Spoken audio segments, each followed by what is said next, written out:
Today's date is the 2nd February 2015. This is Zulfikar's time, sorry, 3rd February. Example number 4. Today is the 3rd February 2015. This is Zulfikar's time, and I'm going to conduct your speaking test. First of all, to help you settle down, I'd like to ask you some questions about yourself. Can you first tell me your full official name? My name is Subidit Nandy. You can call me Shubho. As it appears in my passport, it's Subidit Nandy. Okay. And where are you from? I'm from Bangladesh, Chittagong. Do you live in a house or in an apartment? I live in an apartment. It's in Panchlaish area.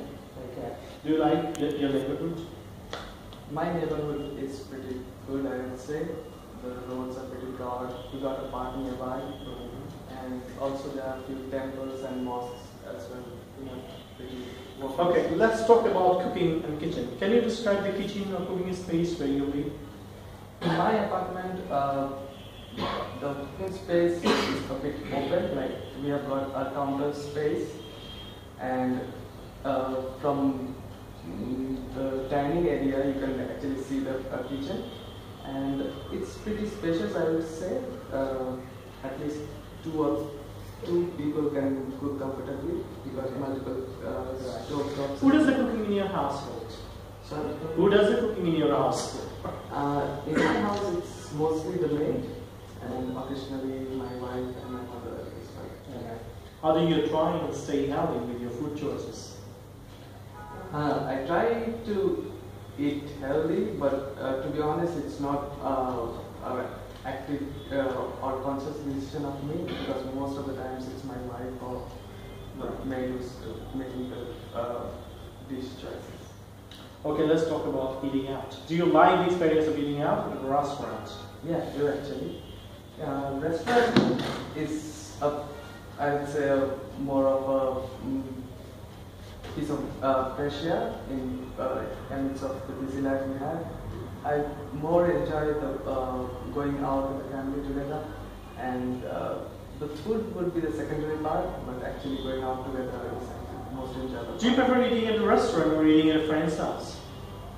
I do prefer eating in a restaurant just because of the option is mine, like the choice is mine. Right. What are some of the advantages and disadvantages of eating at a restaurant? Advantages, as I just said a few minutes ago, one of the main things is like it's my choice, whatever I want to eat. And disadvantages is, at least in the restaurants near my place, the quality assurance is not that good. Although it looks pretty clean and nice, but we're not very sure what's going on inside the kitchen. Right. Thank you. Let's talk about hotels. Do you like to stay in hotels? In fact, I do whenever I'm not paying. Okay. Can you describe the best hotel you've ever stayed in? Yes, the best hotel would be Taj Coromandel. That was in Chennai. We went for our official trip, and I got the whole room by myself.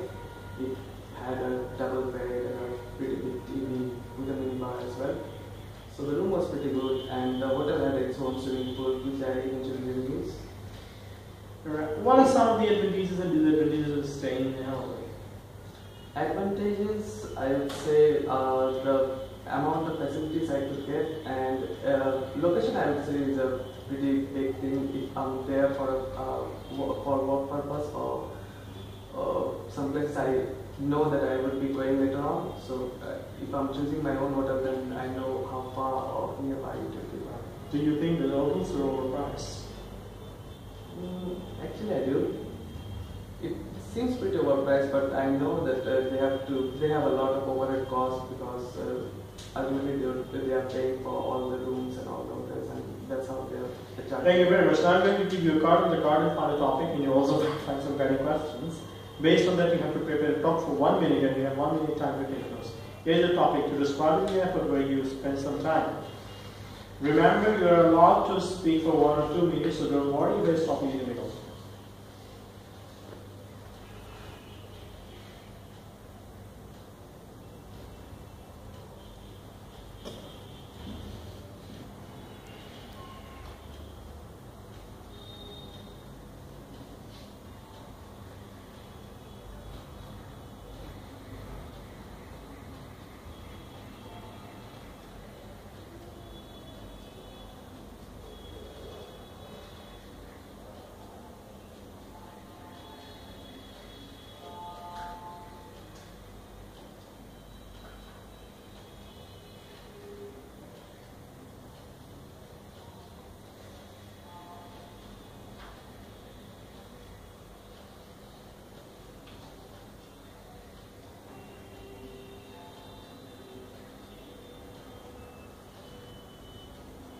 Would you like to start now? Yeah, that's good. Okay. An airport where I spent some time would be Changi Airport in Singapore City. I was going to Melbourne and Singapore was my stopover. It was a stay of around 6 hours. One of the main things I liked was the airport was pretty spacious and it had lots and lots of shops, mostly duty-free shops, and the variety of items that were available there were pretty big, starting from toiletries to cosmetics to dresses and many other things. And one of the pretty great things about that airport was they had free Wi-Fi. That helped me a lot in spending my time. Like, I had to stay for more than 5 hours and I needed some form of entertainment as I couldn't be working for the whole time. And it looked pretty nice as well. The design was, it was designed pretty intelligently. Like, whenever they had a pretty long stretch to work for, they had a, I would say, it won't be an elevator to say, but it had a rolling path, I would say, like you stand over there and the thing goes by itself. That was pretty nice, I thought. At first it looked pretty dumb, but later I realized that for people inside the airport, they would be tired and they are carrying the luggages. So it was pretty essential out there. Thank you very much. Let's move on to the third part, two-way discussion. First, we will have a discussion on plane and travel. Can you explain why there is so much more air travel nowadays?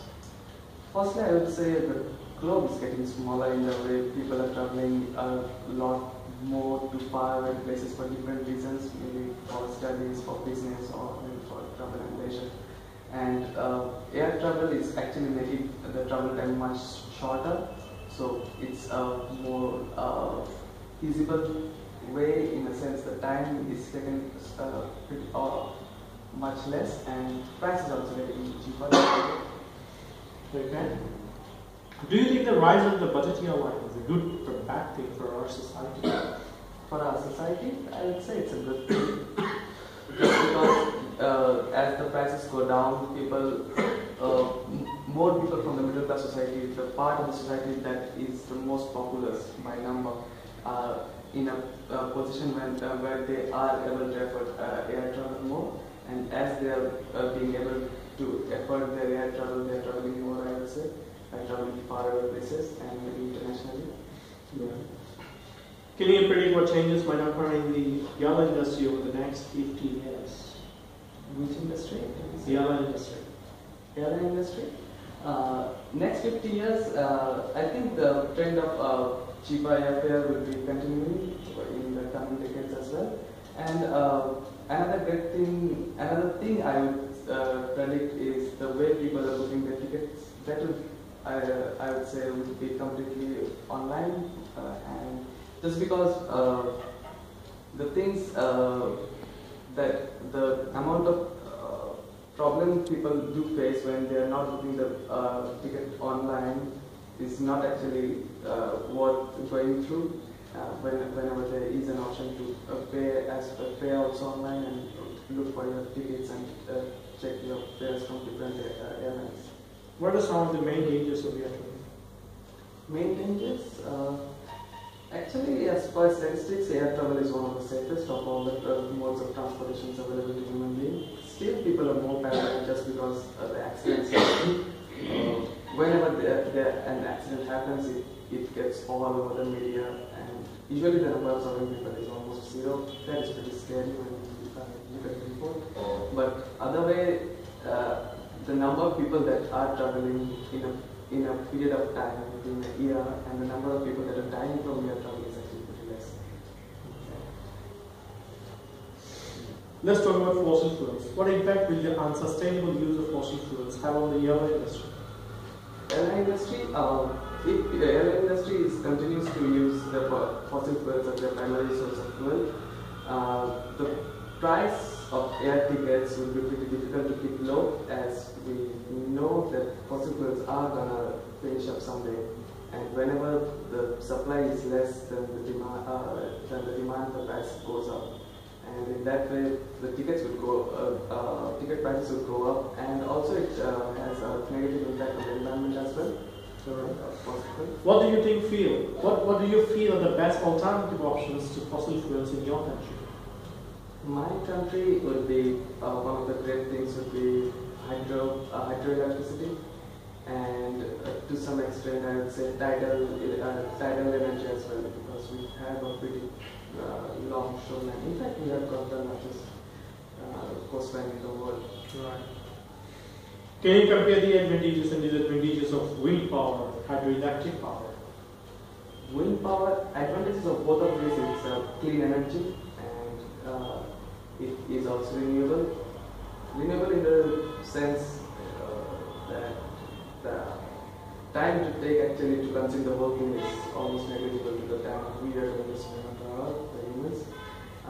Otherwise, the disadvantages mainly, it's not actually possible wherever we want to establish a wind power or hydroelectric power. It depends on the topography and the geography of the place. And in fact, more than wind power, one of the disadvantages of hydroelectricity is whenever a dam is built in a place, the area that follows after the place where the dam is built, they get a much lesser flow of water than they used to get previously, and many people actually depend on the amount of water they get from the river for irrigation and cultivation. How can an individual make a difference to the unsustainable use of fossil fuels? Main differences would be firstly to find an alternative source for fuels, because actually we would be needing a form of energy in a way or another. So if you're actually going to leave for using fossil fuel, you have to find another form of energy.